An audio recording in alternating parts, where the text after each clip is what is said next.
សំរងព្រៃកងកាងសំអាងដីត្រពាំងសង្កែយើងនាំគ្នាទៅលេងលំហែគួរឲ្យចង់ស្នេហ៍នឹកមិនអស់អាឡ័យ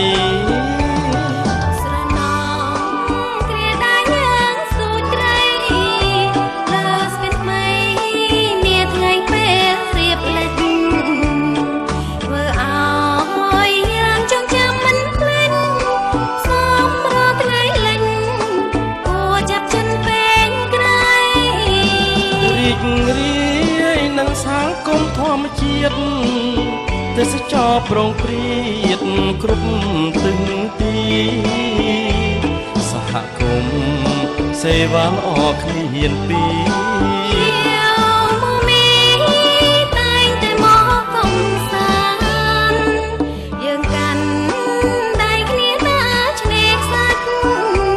ហើយកុំភ្លេច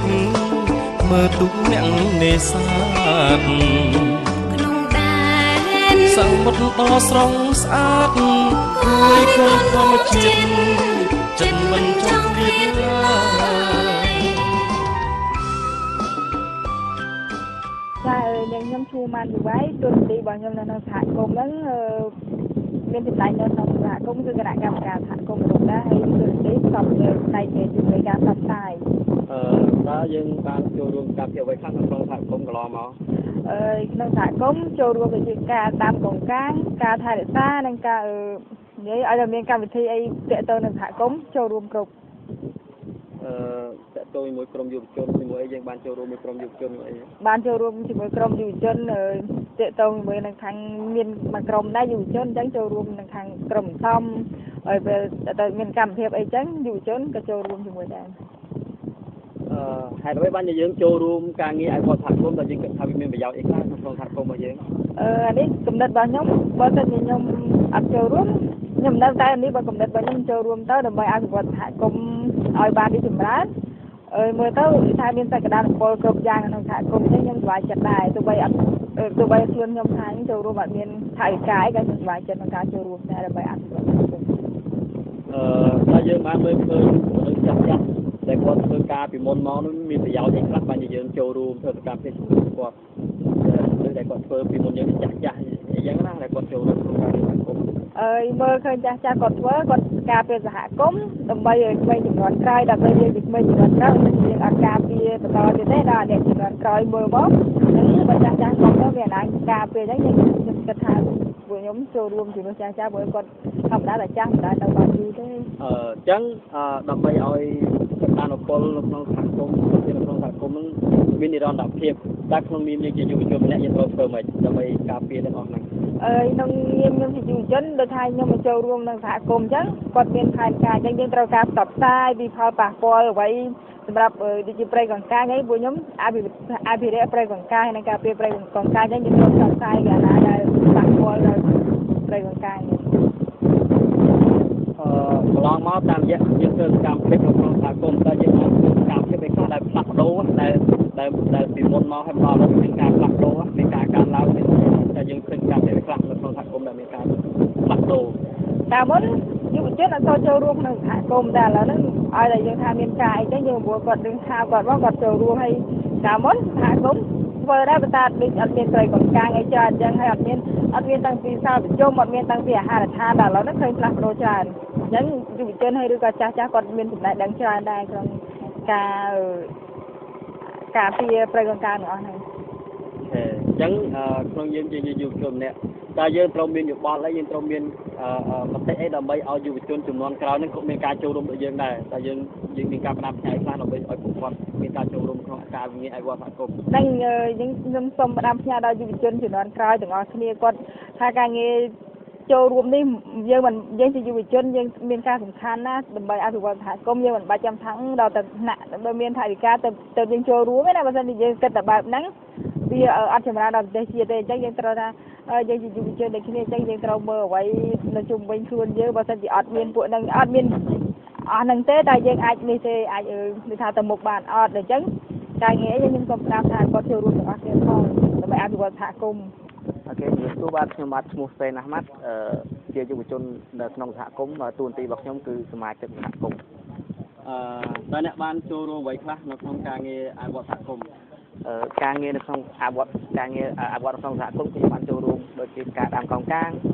ការបណ្ដោះកូនកោងកាងជាមួយនឹងការអភិរក្សព្រៃកោងកាងនិងធនធានធម្មជាតិនៅក្នុងសហគមន៍ចឹងហេតុអីបានជាយើងមានចំណាប់អារម្មណ៍ចូលរួមនៅក្នុងការងារអភិវឌ្ឍសហគមន៍ហ្នឹងមានអ្វីជំរុញចិត្តយើងឲ្យយើងចូលរួមក្នុងការងារហ្នឹងទីមួយគឺខ្ញុំគិតថាបើសិនបើអត់មានការចូលរួមក្នុងការអភិវឌ្ឍសហគមន៍ខ្ញុំគិតថាបើសិនបើខ្ញុំគិតថាការអភិវឌ្ឍសហគមន៍អត់មានការរីកចម្រើនខ្ញុំប្រហែលជាក្មេងជំនាន់ក្រោយគាត់អាចបានយល់ឃើញថាបើសិនបើយើងអត់ចូលរួមទៅកម្មវិធីបាននេះទេគាត់ជាក្មេងជំនាន់ក្រោយនឹងមិនធ្វើតាមទេគឺគាត់មិនយល់ច្បាស់ពីការអភិវឌ្ឍសហគមន៍ទេតកតងជាមួយការអភិវឌ្ឍសហគមន៍តើយើងមានចំណាប់អារម្មណ៍យ៉ាងណាចំពោះដែលរៀនច្បងយើងចាស់ពីមុនដែលគាត់ចូលរួមសហគមន៍តើយើងឃើញសកម្មភាពរបស់គាត់ហ្នឹងល្អឬក៏មិនដែរបានធ្វើឲ្យយើងមានការចូលរួមធ្វើឲ្យខ្ញុំមានការចូលរួមអភិវឌ្ឍសហគមន៍ខ្ញុំឃើញចាស់ពីមុនឬក៏គណៈកម្មការដែលគាត់មានការអភិវឌ្ឍក្នុងសហគមន៍បានល្អដូចជាការអភិរក្សព្រៃកោងកាងជាមួយនឹងការថែរក្សានៅព្រៃកោងកាងនិងបច្ឆានៅក្នុងសហគមន៍បានល្អដូច្នេះជំរុញឲ្យខ្ញុំមានចំណាប់អារម្មណ៍នៅក្នុងការអភិវឌ្ឍសហគមន៍ដោយគាត់ដែរក្នុងនាមយើងជាយុវជនម្នាក់នៅក្នុងសហគមន៍តើយើងត្រូវធ្វើយ៉ាងម៉េចដើម្បីឲ្យមានការគ្រប់គ្រងការអភិវឌ្ឍនៅក្នុងសហគមន៍នឹងមាននិរន្តរភាពតើយើងត្រូវចូលរួមមិនខ្លះចូលរួមមិនខ្លះដូច្នេះគឺខ្ញុំត្រូវចូលរួមផ្សព្វផ្សាយទៅដល់ចាស់មួយចំនួនឬក៏ក្មេងជំនាន់ក្រោយដែលគាត់អត់បានយល់ច្បាស់ពីការអភិរក្សព្រៃកោងកាងឬក៏អភិរក្សនៅបច្ឆាជាតិនៅក្នុងសហគមន៍ដូច្នេះខ្ញុំសូមផ្សព្វផ្សាយតាមbrochureឬក៏ផ្សព្វផ្សាយតាមរយៈធ្វើការអប់រំពួកគាត់នៅកន្លែងណាមួយឬក៏ធ្វើការបង្រៀនពួកគាត់ឲ្យគាត់យល់ច្បាស់ពីការអភិវឌ្ឍសហគមន៍តាមរយៈការចូលរួមរបស់យើងនៅក្នុងសហគមន៍តើកន្លងមកយើងឃើញមានការផ្លាស់ប្ដូរឲ្យខ្លះក្នុងសហគមន៍រយៈពេលប្រហែលឆ្នាំដែលគាត់បានធ្វើការងារសហគមន៍ហ្នឹងពីមុនខ្ញុំគិតថាអត់ឃើញអត់ទៅមានព្រៃកោងកាងបានល្អដូច្នេះអញ្ចឹងនៅពេលគាត់ចាប់ផ្ដើមអភិវឌ្ឍសហគមន៍ឬក៏ចាប់ផ្ដើមនៅថែរក្សាព្រៃកោងកាងអញ្ចឹងពីមុនមកគឺមានការផ្លាស់ប្ដូរដូចជាព្រៃកោងកាងអាចលូតលាស់បានល្អដូចជាការនេសាទការអីគឺគាត់បានច្រើនជាងមុនហើយតកតងជាមួយនឹងក្មេងនេះគាត់មានការចូលរៀនច្រើនជាងមុនឬក៏មានការបោះបង់សាលារៀនដែរតកតងជាមួយនឹងក្មេងចូលរៀនគឺគាត់មានការចូល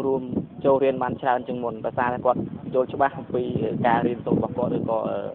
ហៅថាការយល់ដឹងរបស់គាត់បានខ្ពស់ក្នុងនាមយើងជាយុវជននៅក្នុងសហគមន៍តើយើង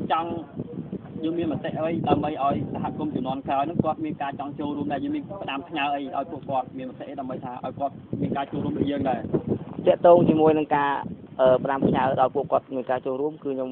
ចង់សំណូមពរឲ្យពួកគាត់ចូលរួមនៅក្នុងការអភិរក្សព្រៃកោងកាងនៅក្នុងសហគមន៍បានច្រើនទីមួយគាត់យល់ដឹងថាតើព្រៃកោងកាងមានសារៈសំខាន់អ្វីខ្លះចំពោះពួកគាត់តើព្រៃកោងកាងនឹងមានសារៈសំខាន់អ្វីខ្លះចំពោះអ្នកនៅក្នុងសហគមន៍របស់ពួកគាត់ហ្នឹងចឹងអរគុណច្រើន